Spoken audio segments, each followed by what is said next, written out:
Okay, I want to talk to you today about entering in to the most holy of holies. And we find it here, Matthew 27, I think it's like 51 or something like that. You just hang on to some. I want to read it to you because yeah, 27:51. And let's start it back about 49. And this is what it says. And the rest said, let be. Let us see whether Elias will come and save him. So this is Jesus on the cross.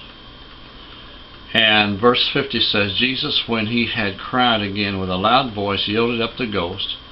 And behold, the veil of the temple was rent in twain, or two pieces, from the top to the bottom. And the earth did quake, and the rocks rent.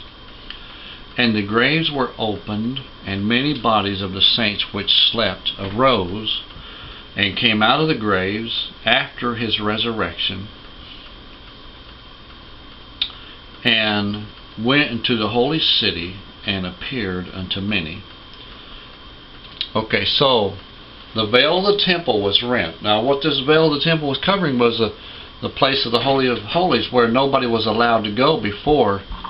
Men were extremely afraid because folks had actually died by just walking into that place where God was. And it's an extremely special thing to be able to walk into that place of the most holy of holies, not to mention that we as the children of God can access things in that place that we never were before able just to walk in there and receive of God.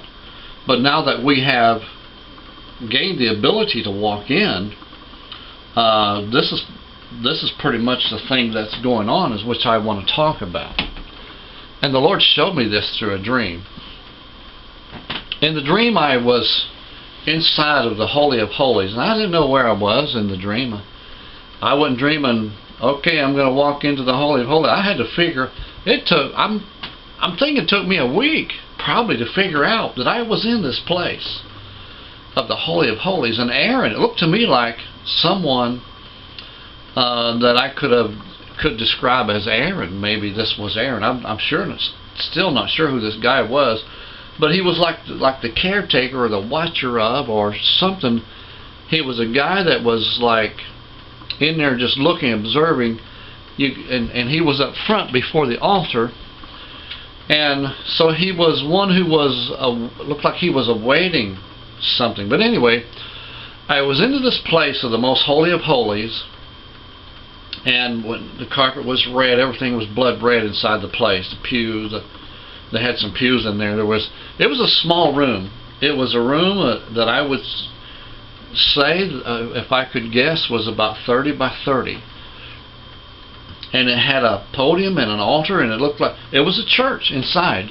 It was set up to look exactly like a church, but the carpet and the pews and everything that I noticed that I saw was blood red. And there was some glass laid out before the altar, and of course there was a sacrifice that I made, which people have laughed at me when I talked about this sacrifice, but this sacrifice was something of God. And the Lord is saying that we have to sacrifice these personal things, this personal agenda that we have. We have to sacrifice that in order to be able to enter in, because it takes time. It takes our personal time to be able to enter in, to be able to enter into this most holy of holy places. We have gained access. But now listen to this. Some men that gain access, they'll sacrifice their time. They go in and they sit down. They just sit down. The thing that I noticed was that when I was before the altar, I began to clean up. There was some glass up there, and I was beginning to clean up. And the caretaker of the place, it looked like he was a caretaker. I'm not sure exactly what his position was. Might have been the priest of the place. I'm not, or the minister of the place. Kind of like I don't know. Anyways, obviously somebody God had set there. Okay.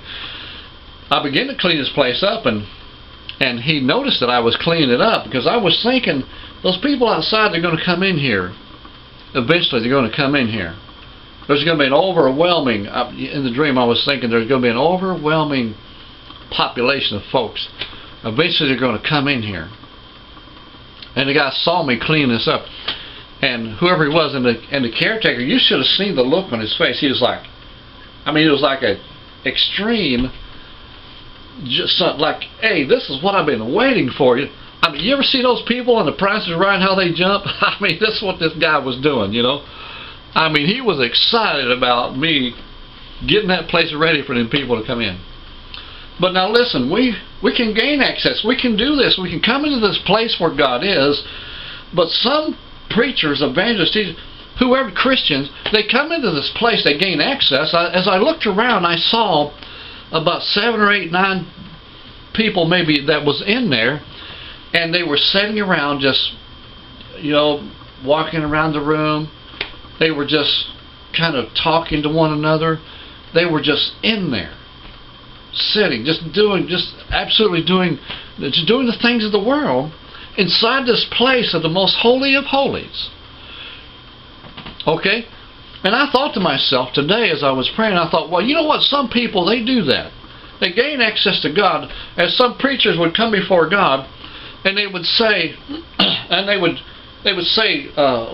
sort of like Moses when he went up the mountain that I talked about here in a while past, and Moses went up the mountain, he gained access of God, and he so much that it infiltrated his body, his physical body. Light of God shone out. And this is what we need to do. Listen, you can tell the difference between somebody who's praying and somebody who is not, because just looking into their eyes, man, they're different on the inside. Just like Moses, the people were afraid to look at him because he had so much of that in him. But we gain access to this place. We come in and we just sit down. Okay, I've gotten enough of this. Moses, you know, what stopped Moses from going back up the mountain the 3rd time and the 4th time and the 5th time? What stopped him? I think it probably was he was sitting before the people, judging the people day and night, the Bible said. He just was there before the people all the time. He gained access. He came in and he says, okay, I've got enough and I'm just going to go out before the people now. We have a great desire to do that, to go out and to be able to minister to the people, but that's not the most perfect thing that we can do. What we can do is we can keep going back up the mountain. People come in, they sit down in this place, and okay, I've got enough, and the only thing you will ever have is your name in a record book. You won't have a name that says, man, this man kept climbing the mountain, kept doing greater and greater things. Listen, once you get enough to heal this disease, go back up the mountain and get enough to heal another kind of disease. And when you've got that one done, take another trip up the mountain to be able to take advantage, take authority over every kind of disease 39 times. Go back up that place 39 times if that's what it takes. Every major disease we have on the face of this planet. Just don't stop going back up the mountain. Some people, they do that. They come in, they sit down, I've got enough. Don't need nothing else. So this is where they stay. Some people, they come in and sit on the front row. Some people, they come in and just wander around. You know, I'm here now, okay, yeah, let's look around. The most holy of holies is not so that we can come in and sit. The most holy of holies is so that we can come in and pray, seek God's face, commune with Him. Get what it takes, like I was talking about, receiving the catalyst, the power from God, the power to change things. A catalyst changes things.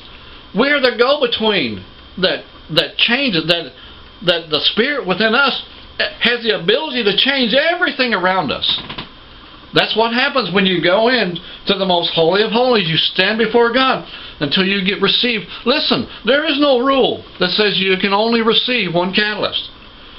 There is no rule, Lord. The Bible says that all things are possible to those who believe. God puts no limit on what you can do through Him. He puts no limit on how much power that you can have through Him. He puts no limit on the things that you can accomplish. He puts no limit on the lives whose you can change, or how much, or how many, or how far that you can go. The limit is within yourself, and how many times that you decide that you want to go up that mountain and receive. How many times you want to go in and kneel down at the altar, lay before the altar, and receive from God, that you can go out and you can change things. Amen. I'll never forget the time Lester Sumrall said that he went into a church, and he was talking about how people are slack on God. And this is a good example. He went into the church, and he said the Spirit hit him, and he was laid out in the Spirit. And he said he didn't know what was going on. He was communing with God. The Lord talking to him about this and that. But he said when he woke up, he said everybody had left and the lights had been turned off. They weren't even willing to wait on the man of God, poor Lester. They weren't even willing to wait with him while he was laying before the Lord. That's the way men are. They come in, they get their little bit, they leave, and that's all they need. Look, I've got proof. I don't know how many sermons I heard about preachers who had in the past had prayed for a baby, and the baby came back to life. That's a good thing. There's nothing wrong with that. But why did you stop at that much? Whatever you did to get to that place, why didn't you keep seeking God until you got more, and you got more, and you got more? Listen, receive from the Lord. Receive and believe, and change things. Change the world about you. We need this nation changed. So rise up, Christians, and change this nation. Alrighty, God bless. Thank you for joining me. See you again next time. Another great message right here, Crossing the Middle Ministry.